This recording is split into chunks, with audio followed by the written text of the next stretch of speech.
Thank you for listening to WBHM Digital Broadcasting out of Birmingham, Alabama. The time is 45 minutes after the hour. And we are back. Thank you so much for being here, listening to Paranormal Experienced. I'm Kat Hobson, your host, joined by Ed Becker, my guest, who is the author and experiencer of True Haunting and True Haunting 2.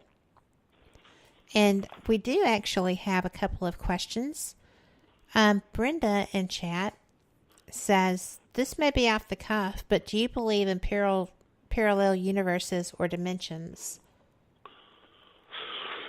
I honestly, I never dwelled on it. I think there is.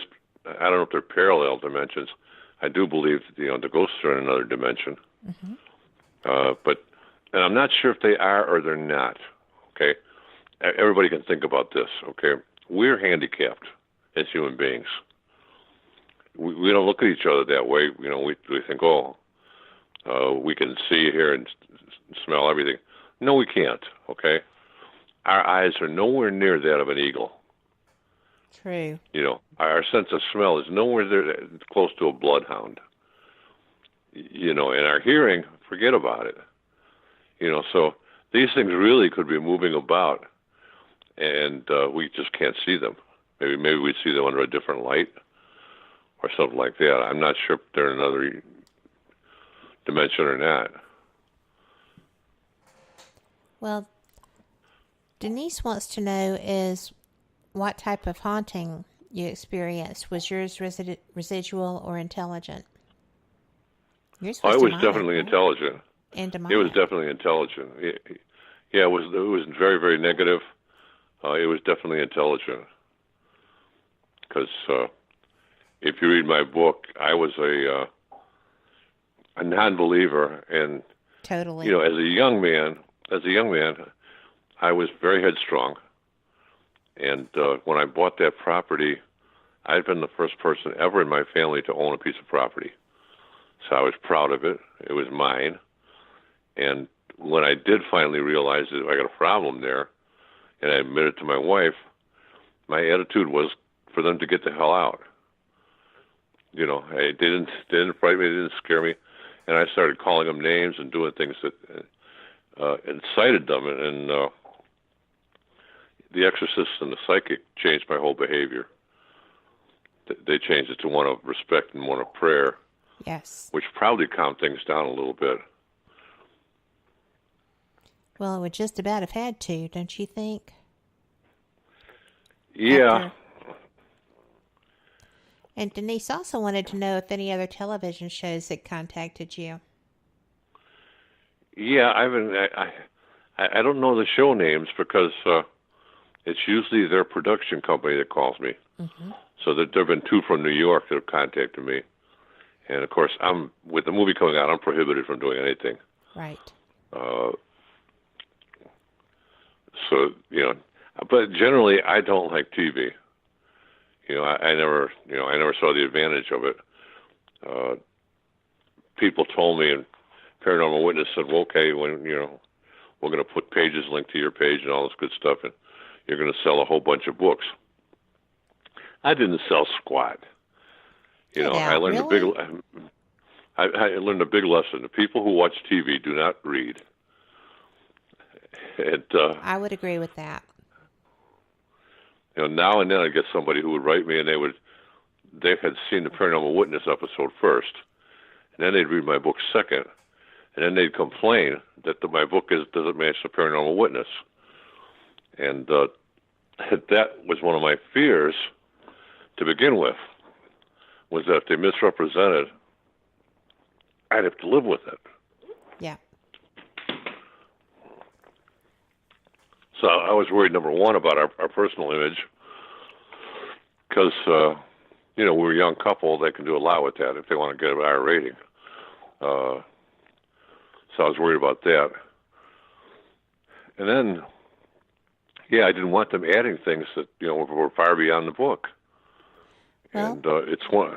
It's hard to stop them once they get going. It's kind of like a freight train, isn't it? It's all, in Hollywood, it becomes a matter of trust. If you're Stephen King or M. Night Shyamalan, you can make whatever demands you want. But if you're just a lowly writer, you can't. You have to feel lucky that they put their finger on you and chose you. I mean, they chose True Haunting, and I sold a lot of books. Yeah, I've got probably the highest ghost story rating on Amazon, but it's nothing compared to a New York Times bestseller. And in a year, this year they'll produce over 300,000 books in the United States. 300,000. It's amazing. And they've been doing it. They've been doing it ever since my book came out. They've been in the 250,000 to 300,000 a year. So the competition is fierce. Yeah. It's fierce. Well, with Kindle and with us, now a lot of these self-publishers have cut their prices way down. Yes. So it's very, very, I think it's cheap to get a book self-published today. But then you got Kindle, and you got some people who'll do it for free. And yeah, everybody and their grandmother is writing a book. And some of them I find hysterical. There's one I read on Amazon. They called it a book. It was 10 pages. I have come across those. Yes. Yeah, it's 16 pages. Well, to me, that's not even a chapter. No. So that, in fact, in my reviews, there's a number of people who commented that it was nice to get a full-size book for the money, because I was probably the first.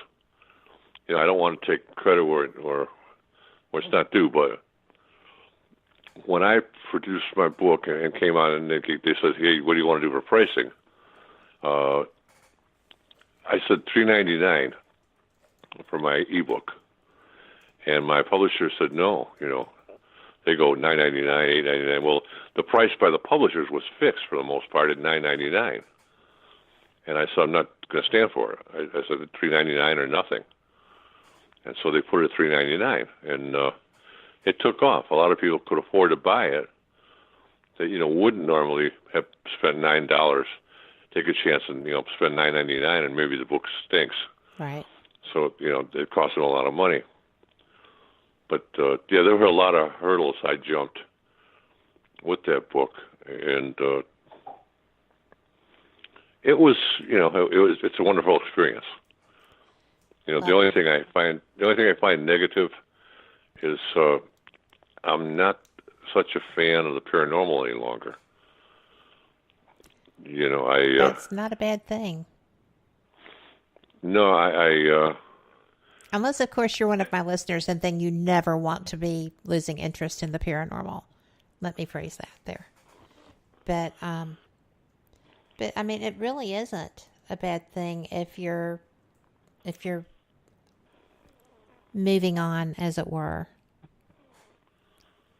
Maybe its season has run out for you. Well, I couldn't do what you do because, unfortunately, I have no censors and I have a very strong bullshit meter. Well, so I turn mine off when I talk to you, Ed. I know I don't need it. Yeah, every now and then.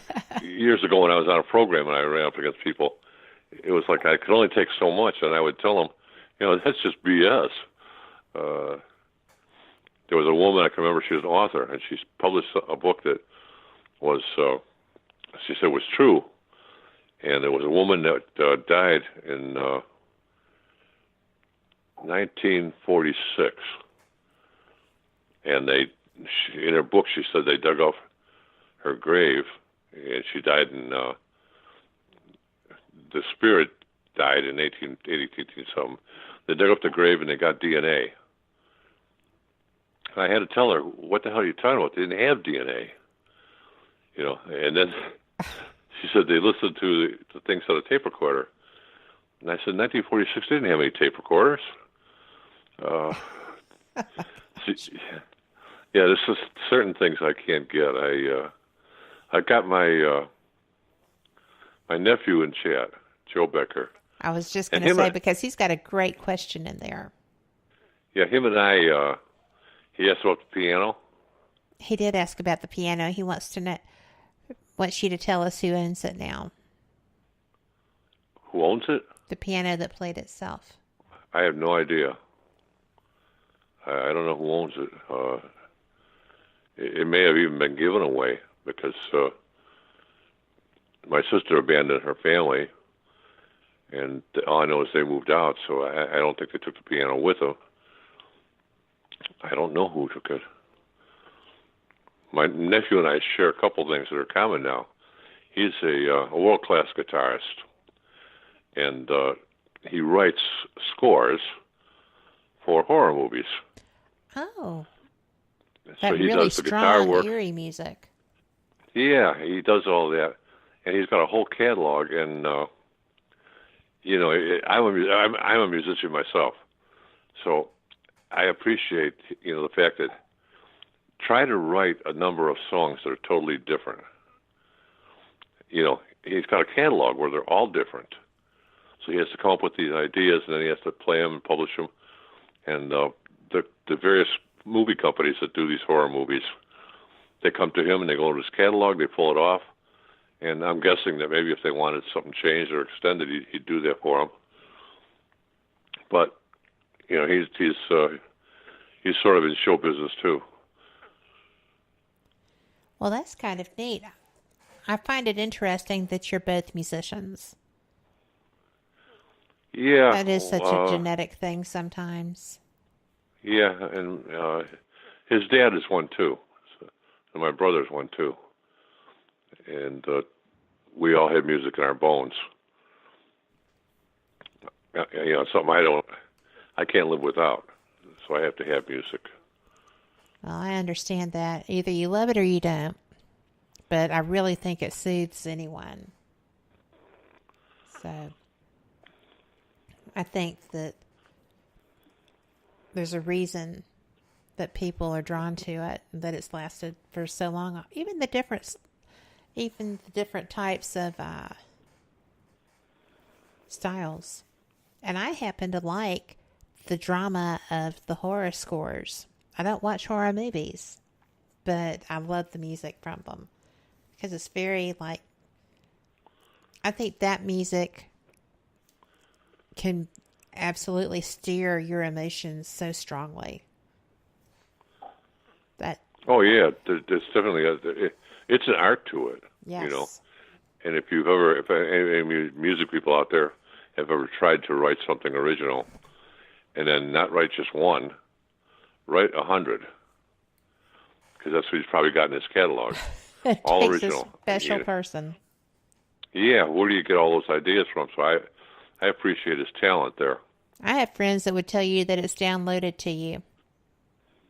So, from the universe somehow.